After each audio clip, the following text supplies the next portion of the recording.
अस्सलाम वालेकुम दोस्तों, मेरा नाम है अली उमर सलमान की तरफ से दाऊद और आप देख रहे हैं इस वक्त क्रिकेट लवर अली शो। किसको देखना है तो सर आप लोग से बात करने जा रहे हैं। हमारी टॉप स्टोरी जो है वो निकल कर सामने आ रही है। नंबर 1 पे आज आप लोगों से बात करने जा रहे हैं। मोहम्मद आमिर निकल कर सामने आए हैं अपनी रिटायरमेंट के हवाले से। क्या कहा है उन्होंने वो आप लोग को शेयर करेंगे। बात करेंगे हफीज के हवाले से कि उन्होंने बाबर आजम की कप्तानी को लेकर बड़ा बयान जारी किया है। क्या कहना है उनका वो आप लोग को बताएंगे। बात करेंगे हारिस रऊफ के हवाले से, वो निकल कर सामने आए टेस्ट क्रिकेट के ऊपर उन्होंने बड़ा बयान दिया है, वो आप लोग बताएंगे। बात करेंगे आजम खान के हवाले से क्योंकि उन्होंने फ्रेंचाइज चेंज की है, इसके ऊपर आजम खान का क्या कहना है वो आप लोगों को शेयर करेंगे। बात करेंगे कि आज मैच जारी है इंडिया महाराजा वर्सेस एशियन 11 के दरमियान, एशियन लायंस के दरमियान, जिसमें जो है शेब जो है वो अपने कंधे खोल के जो है बॉल कर रहे हैं और मिसबा भी खड़े हैं। मिसबा ने जो धुआंधार इनिंग्स खेली है और इरफान पठान ने यूसुफ को आउट किया है, उसके ऊपर बात करेंगे। इसके बाद भी एक और अपडेट आ रही है वो भी आप लोग को देंगे। अंडर 19 के हवाले से पाकिस्तान का मैच जारी है वर्ल्ड कप अंडर 19 में, वो क्या स्टोरी है वो भी आप लोग बताएंगे। तो अगर आप हमारे चैनल पर पहली दफा आए हैं, चैनल को आदमी सब्सक्राइब कर लें और साथ के बेल आइकन को बजाना ना भूलिएगा। तो बात करते हैं नंबर 1 खबर के साथ जो हमारे पास आ रही है। तो जो नंबर 1 खबर आ रही है वो आ रही है जी इंडियन महाराज और एशियन 11 लायंस के दरमियान जो मैच इस वक्त जारी है। आप जबरदस्त किस्म का एक्शन जो है वो देख भी सकते हैं, लेकिन जो मजा आ रहा है वो ये आ रहा है शेब अख्तर जो है आज बॉलिंग कर रहे हैं भाग भाग के। मिसबा ने जो है धुआंधार किस्म पहले टुक टुक किया, उस पर बड़े लंबे लंबे शॉटे मारे, लेकिन एशियन 11 इस वक्त बड़ी स्ट्रांग पोजीशन में जब हम ये वीडियो रिकॉर्ड कर रहे हैं। और मजे की बात यह है कि शोएब अख्तर ने अपनी पहली विकेट भी ली है, जिस तरह उन्होंने स्टूड बिनी कैच आउट किया। और जो मेहनती लंगर जिनकी वाइफ है वो आपने देखा होगा आजकल आपको काफी यूट्यूबर्स के जो है वो थंबनेल में आपको अक्सर नजर आती होंगी। मेहनती लंगर नहीं, मुझे पहले बड़ी पसंद थी जब उस टाइम इमरान नजीर और इमरान फरहद ये सारे जब खेलते थे। आपका वो जो लाहौर बादशाह की टीम थी आईसीएल, ये तो आईपीएल अब चल रही है ना, उस टाइम आईसीएल थी जहां पर लाहौर बादशाह वाली टीम थी। मोहम्मद यूसुफ भी थे, इंजी भी थे, इमरान नजीर भी थे। वो बड़ी जबरदस्त क्रिकेट होती थी वहां पर भी ये होती थी। तो उनके हस्बैंड को शोएब अख्तर ने आउट किया, लेकिन अली मिसबा ने अपना रिकॉर्ड बरकरार रखा है। धीमा स्टार्ट तो जरूर करते हैं, लेकिन जब अख्ताम करते हैं तो बड़ा शानदार करते हैं। 4 छक्के उन्होंने मारे, 44 रन बनाया 30 गेंदों पे, जिसकी वजह से एशियन लायंस ने शानदार बल्लेबाजी करते हुए बोर्ड पर लगा दिया 175। शानदार बैटिंग देखने को मिली अपुल थरंगा की तरफ से, जिन्होंने सबसे अच्छा और रियल मायनों में एशियन लायंस को संभाला था। 66 रन की उन्होंने इनिंग खेली है 46 गेंदों पे। यूसुफ को इरफान पठान ने ही आउट किया। हमें पता है कि यूसुफ ने, याद है जैसे इरफान पठान ने जो 4-5 में हैट्रिक की थी पाकिस्तान के अगेंस्ट पहले ही ओवर में, तो वो भी यूसुफ उन्हीं का शिकार बने थे। और हमेशा ही मोहम्मद यूसुफ उन्हीं का शिकार बनते थे इरफान पठान का, जब भी इंडिया के साथ मैच होता था। वरना रन बहुत बनाते थे, लेकिन इरफान पठान के जो अंदर आने वाला गेंद होता है वो यूसुफ को बड़ा ही तंग करता था। और आज भी यही हुआ कि 2 गेंदें बना के मोहम्मद यूसुफ इरफान पठान का ही शिकार बने। बाय द वे, जिस मैच में इरफान पठान ने हैट्रिक की थी वो तो सबको याद रहती है, लेकिन पाकिस्तान उस मैच को जीत गया था। सही बात। और मोहम्मद आसिफ की जहां पर हीरोइक गेंदबाजी थी और कामरान अकमल की सेंचुरी थी, वो और मिसबा ने उसी तरह अपना टुक टुक के तरीके से अंदाज किया, लेकिन आखिर में मिसबा का स्ट्रोम आया और मिसबा ने 4 छक्के मारे। और ये सब कुछ देखने के बाद मेरे मुंह से बेख्तियार निकला, यहां तो कुछ नहीं बदला, बिल्कुल सब कुछ वही। क्योंकि उसके बाद फिर शोएब अख्तर जो है वो उनकी गेंदबाजी भी देखने को मिली। जाहिर है वो पेस तो नहीं था, लेकिन जो स्टूड बिनी तो उनको जरूर उन्होंने आउट किया। बड़ी जबरदस्त निक में नजर आ रहे हैं और नजर आ रहा है कि जो एशियन लायंस है वो इस मैच में बहुत कम नजर आ रहा है, क्योंकि पहली पावर प्ले में अगर आप कहें 6 ओवर इंडियन महाराजास खतरे में। इंडियन महाराजास की 3 विकेटें गिर गई थी 6 ओवर में 44 रन जब था, तो अच्छी उम्मीद 6.3 ओवर्स में 44 रन पे 3 खिलाड़ी आउट हो चुके थे। और मैच जो है वो अच्छा हक में नजर आ रहा है कि इसको अच्छी विक्ट्री हासिल कर सकता है एशियन लायंस। इसके बाद जो अपडेट आ रही है जो मोहम्मद हफीज के हवाले से आ रही है, तो उनका बयान निकल कर सामने आया बाबर आजम की कप्तानी को लेकर। उनका यह कहना है कि जितने इख्तियारात बाबर आजम को दिए गए और जितना मजबूत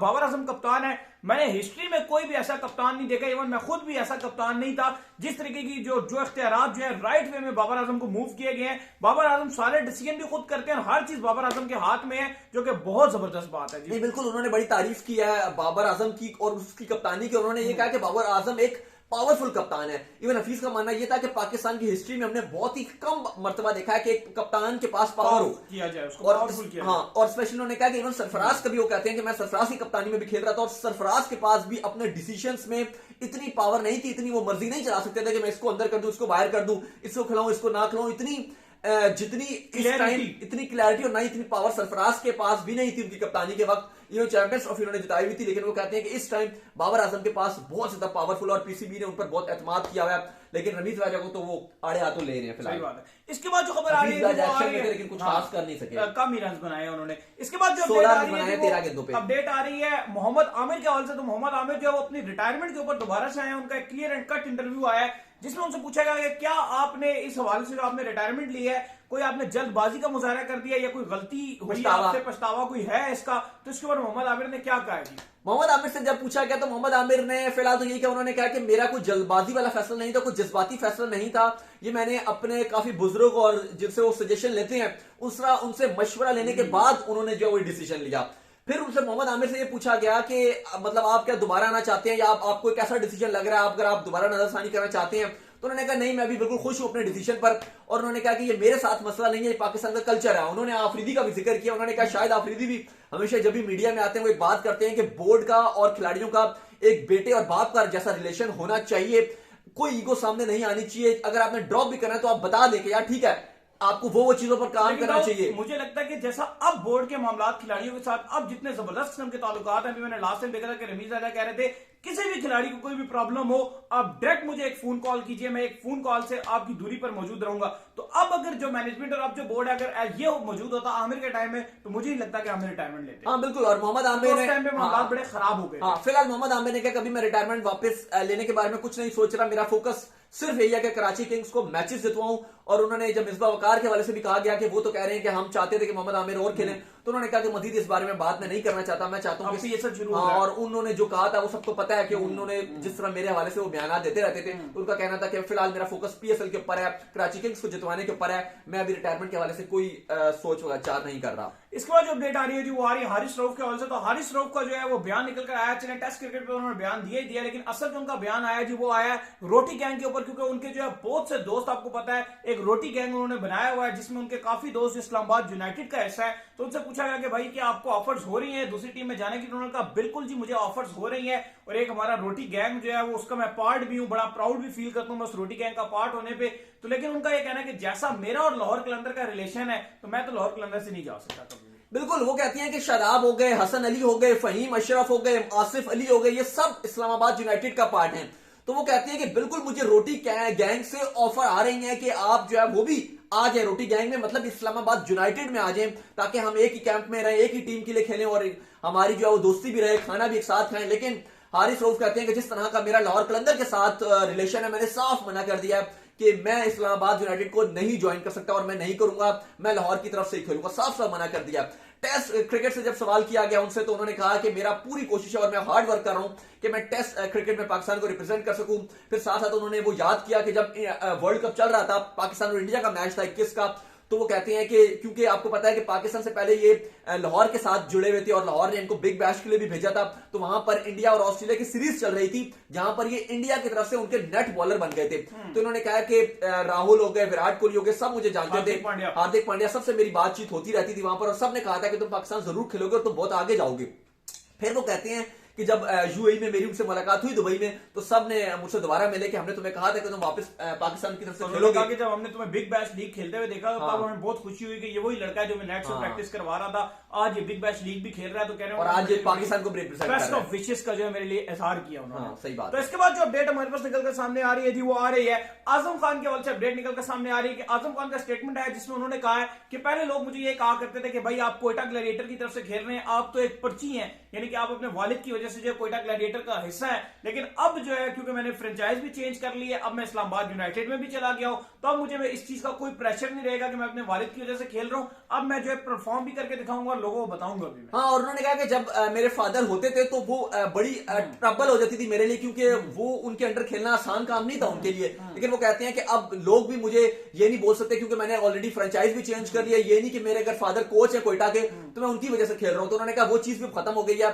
अब मेरा पूरा फोकस यही है कि इस्लामाबाद यूनाइटेड के लिए अच्छा करूं, उनकी तरफ से कीपिंग भी करूं और हार्ड हिटिंग वाला जो रोल मुझे मिलेगा मिडिल ऑर्डर में वो भी सर अंजाम नहीं, अच्छी खबर है। और बड़ा इंपॉर्टेंट रहेगा आजम खान को इस पीएसएल में देखना कि वो किस तरह की परफॉर्मेंसेस दिखाते हैं। तो पहले ही प्रेडिक्ट कर दिया जो आजम खान आने वाला फ्यूचर है और बड़े जबरदस्त किस्म के स्टार है, लेकिन ये चीज बड़ी इंपॉर्टेंट रहेगी कि आप देखते हैं कि आजम खान इस तरफ से कैसा परफॉर्म करते हैं, क्योंकि इससे पहले वो बेचारे आउट भी होते थे, कुछ भी होते थे, पर्ची पर्ची की वादे चलती है, गलत ज्यादती थी, उन्होंने अपने आप को प्रूफ किया है। डॉक्टर का बेटा डॉक्टर अगर बन सकता है तो क्रिकेटर का बेटा क्रिकेटर क्यों नहीं बन सकता? ये हमारे माशरे की बिला वजह नफसियात है। ओवर ऐसी सिलेक्शन हो जाए, जब हम बात करें कि यार सिलेक्शन नहीं होनी थी तब क्रिटिसाइज बनता है। इवन वर्ल्ड कप में जैसे हमने बात की थी कि यार सरफराज की पहले जगह बनती थी, आजम खान के भी नहीं बनती थी, वो ठीक थी, लेकिन उसके बाद अगर वो कभी भी खेले उसके ऊपर मैं देख रहा हूँ कि अवाम बहुत ज्यादा बोलती है, बहुत ज्यादा क्रिटिसाइज करते हैं, इतना ये नाजायज हो जाता है। वो एक अच्छा हार्ड हिटर बैटर है और हमें हार्ड हिटर बैटर्स की जरूरत है, वो अपने पर थोड़ा और काम करे, फिटनेस पे भी थोड़ा बहुत काम करे। हाँ बिल्कुल वो स्लिम ऐसे मेरी तरह या अली की तरह तो वो नहीं हो सकता, मेरी तरह तो नहीं, आपकी तरह नहीं, आपकी तरह भी नहीं हो सकता ना, आप भी अल्लाह का शुक्र है स्मार्ट है आप भी, तो ऐसा वो नहीं हो सकता। लेकिन अगर आप देखें तो वो मतलब जिस तरह का वो है शजील टाइप वो हो जाए, नहीं सही कह रहे हैं, इतना हो जाए। हाँ, जिस तरह देखिए हम दोनों की जिस तरह की एबिलिटी है उस तरह का एकदम से वो मूव करके इतना तो नहीं आएगा ना, वो ज्यादा से ज्यादा हो जाएगा। लेकिन ये मेरा ख्याल है ये गलत क्राइटेरिया है। ऑलरेडी हमने देखा कि इंजमाम कितने मोटे थे और उनका कैसा कैरियर था, ये हमारी आंखों के सामने चीजें हैं। वो कर्नल वो जो वेस्ट इंडीज से जिनका ताल्लुक है, वो कर्नल वो इतने मोटे हैं, वो तो भागने नहीं होता लेकिन शानदार खेलते हैं। वो सही बात है, तो वो ठीक है, कोई पतला है मोटा है इससे नहीं, टैलेंटेड कितना है, स्किल क्या, जो चीज हमें एक ओवर में 3 छक्के मार के देता है आपको, तो फिर क्या मोटा पतला हो, हाँ जैसा मर्जी। ये वैसे ये अफगानिस्तान के मोहम्मद शहजाद को देखिए कितने मोटे हैं, वो छोड़े ज़ज़ई को, वो ज़ज़ई भी मोटे हैं, उससे भी नहीं, वो सारे ही मोटे हैं, वो तो पिछले बता। लेकिन आप देख लें जो फिर उनकी हार्ड हिटिंग कैपेबिलिटी है, वो सिंगल हैंडेडली उन्होंने कराची को मैचेस सारे मारे हैं, पेशावर ज़ल्मी के जो ज़ज़ई हैं, और हमेशा चलता भी उनका बल्ला मेरी टीम के अगेंस्ट है, कराची के अगेंस्ट है, हमेशा वो कराची के अगेंस्ट तो लाजमी चलते हैं, इंशाल्लाह चलेगा। तो इसके बाद जो अपडेट आ रही है वो आ रही है अंडर 19 के हवाले से। तो अंडर 19 में जब पाकिस्तान ने शानदार किस्म का तो आप कह सकते हैं आगाज तो किया था, लेकिन आज जो मैच खेला जा रहा है वो पाकिस्तान अंडर 19 और अफगानिस्तान अंडर 19 के दरमियान खेला जा रहा है, जिसमें लग रहा है कि अफगानिस्तान अंडर 19 ने पाकिस्तान अंडर 19 को पकड़ लिया है और इस वक्त जो है पाकिस्तान थोड़ी मुश्किलात का शिकार है। देखिए कल 2 मैचेस खेले गए थे, ऑस्ट्रेलिया और स्कॉटलैंड का, जिसमें ऑस्ट्रेलिया ने 7 विकेट से स्कॉटलैंड को हरा दिया था, और दूसरी तरफ आयरलैंड और इंडिया का मैच खेला जा रहा था, जहां पर आयरलैंड ने को शिकस्त हुई थी 174 रन से और इंडिया ने 174 रन से मैच जीत लिया था। आज भी अंडर 19 वर्ल्ड कप में 3 मैचेस खेले जा रहे हैं। पहला तो खेला जा रहा है इंग्लैंड और यूएई का जो स्टेम खेला जा रहा है, इसके बाद बांग्लादेश और कनाडा का खेला जा रहा है, जबकि तीसरा मैच पाकिस्तान और अफगानिस्तान का खेला जा रहा है। पाकिस्तान टीम पहले बैटिंग कर रही थी लेकिन बिल्कुल अच्छी बारी नहीं लिया। पाकिस्तान की पूरी टीम 239 रन बनाकर 9 विकेट पर 50 ओवर में फुल स्टॉप लगा दिया। टोटल 239 यानी कि 240 का टारगेट है और मैच सनसनीखेज भी हो सकता है। अफगानिस्तान की बैटिंग जो जारी और सारी है, तो आई होप कि पाकिस्तान को जल्दी पकड़े, वरना ये 240 रन को इतना मुश्किल रन नहीं है। ये बड़ा हमने देखा है, कल भी ऑस्ट्रेलिया ने बड़ा इजी चेस किया अगेंस्ट स्कॉटलैंड, और हम देख रहे हैं कि हमारी जो बल्लेबाजी है पाकिस्तान की, वो अगेंस्ट अफगानिस्तान हमेशा स्ट्रगल कर रही है। एशिया कप में भी यही हुआ था और आज भी यही हुआ है, तो बड़ा मामला खराब रहे हैं। मार्च सदाकत ने 42 रन बनाए हैं, लेकिन ओवरऑल अगर आप देखें तो मामला बड़े नरम गरम नजर आ रहे हैं पाकिस्तान। तो उम्मीद करते हैं कि आज का हमारे शो आपको आएगा पसंद आया। आप वीडियो को लाइक कीजिए, हमारे चैनल को सब्सक्राइब कीजिए, साथ लगे बेल आइकन को बजाइए और इन्हें इंस्टाग्राम पे फॉलो, इंस्टाग्राम में मुझे फॉलो कर लीजिए, वहां पे मैं मौजूद हूं दाऊद क्रिकेट के नाम से। अगर आपको कुछ सवाल हो तो भेजिए, गली को भी फॉलो कर लीजिए। मैं क्रिकेट लवली ऑप्शन के नाम पे लिंक डिस्क्रिप्शन में दे जाइए, फॉलो कीजिए। अल्लाह हाफिज़, बाय बाय, ख्याल रखिएगा।